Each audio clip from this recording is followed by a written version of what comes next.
Buksan po natin ang ating Biblia sa libro po ng Awit, chapter 72, verse 1 to 20. Ibigay mo, O Diyos, sa hari ang iyong mga katarungan, at sa anak ng hari ang iyong katuwiran. Naway hatulan niya na may katwiran ng iyong bayan, at ang iyong dukha ng may katarungan. Ang mga bundok naway magtaglay ng kasaganaan para sa bayan at ang mga burol sa katuwiran. Kanya naway ipagtanggol ang dukha ng bayan, magbigay ng kaligtasan sa mga nangangailangan at ang mapang-api ay kanyang durugin. Sila naway matakot sa iyo habang ang araw ay nananatili at kasintagal ng buwan sa buong panahon ng mga salinlahi. Siya'y naway maging gaya ng ulan na bumabagsak sa damong tinabas, gaya ng ambon na dumidilig sa lupa.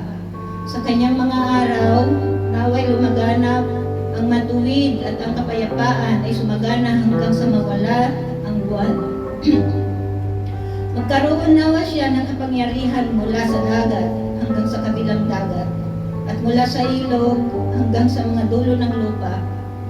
Ang mga naninirahan sa ilaw nawa sa kanya ay magsiyukod at timuran ng kanyang mga kaaway ang alabok. Ang mga hari nawa ng Tarsis at ng mga pulo ay magdala sa kanya ng mga kaloob. Ang mga hari nawa sa Sheba at Seba ay magdala ng mga kaloob. Lahat nawa ng mga hari ay magsiyukod sa harap niya.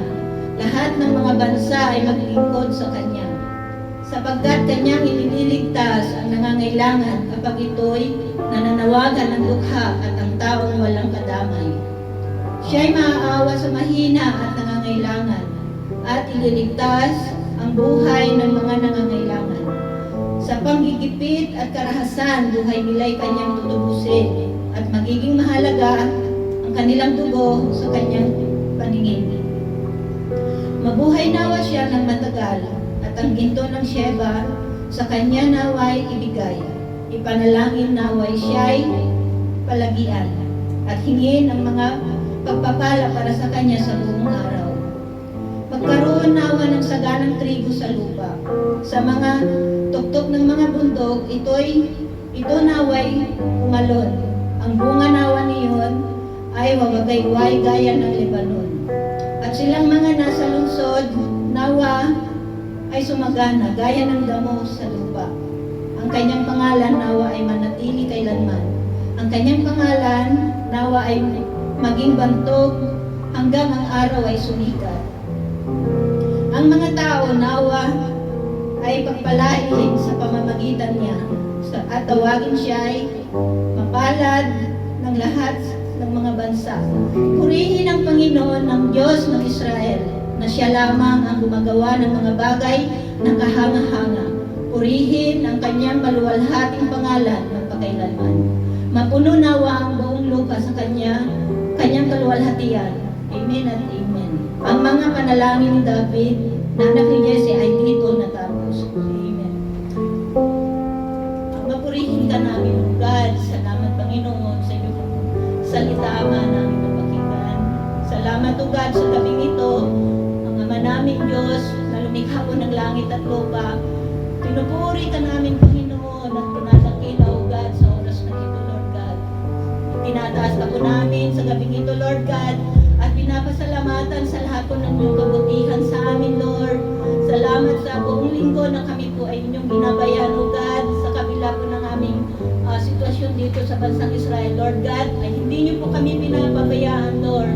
Tanggalin niyo po lahat, Panginoon, ang aming pag-aalala, Lord God, sa nangyayari ngayon sa bansang ito, Lord God, kundi gawin niyo po kaming maging matatag, Lord God, at patuloy na mananalig sa inyo, Panginoon. At sa gabing ito, Lord God, ikaw lamang, Ama, ang aming sasambahin, pupurihin, Lord God, dahil karapat-dapat ka, Ama, na aming itaas at papurihan, pasalamatan, Panginoon, sa inyo kung binibigay sa aming pagpapala sa aming mga buhay, Panginoon. Salamat sa inyo pong pag-protection sa amin, Lord, sa kabila ng mga sitwasyon na ito, Lord God. Kami po ay patuloy kami, Lord God, na humihingi ng kapatawaran naman sa aming mga pagkakasala sa inyo, Lord Jesus. Lord, kami po ay naririto upang lumalapit sa inyo muli, nagpapakumbaba sa inyo, Panginoon, upang patuloy na humihingi sa inyo ng kapatawaran, Panginoon, sa aming mga nagawang kasalanan, Lord God. Linisin niyo po ang aming mga puso, Lord God, at upang sa ganun, Lord, ay maging sa gabing ito, Lord God, ay maging karapat-dapat po kami naharap sa inyo, God. Lord, salamat, Ama, sa gabing ito, Lord God, kahit kunti man kami, Panginoon, sa bilang ay naririto po kami, Lord God, at wala pong hadlang upang kami po ay pumunta dito para sambahin at luwalhatiin ang iyong ngalan, Panginoon. Salamat, Panginoon, sa inyo pong pagpapala at pag-iingat sa amin, Lord God. Sa gabing ito, Lord, itinataas din po namin ang gawain ito, Lord God, na ikaw ang manguna, O God, sa lahat ng aming mga kapatid na tatayo po dito, O God. Ikaw po patuloy na magbigay sa kanila, Lord, ng katalinuhan naman na nagmumula sa inyo, mula music ministry hanggang sa inyo pong anak na gagamitin, na magbabahagi po sa amin ng inyong pong salita, Lord. Salamat, Panginoon, ang iyong presensya lamang, Ama, ang inyong pong ibuhos dito sa inyong pong bahay panumbahan, Lord God. Madama po namin bawat isa sa amin, Lord, maging sa aking mga kapatid, Panginoon. Lord, ano man po ang kanilang mga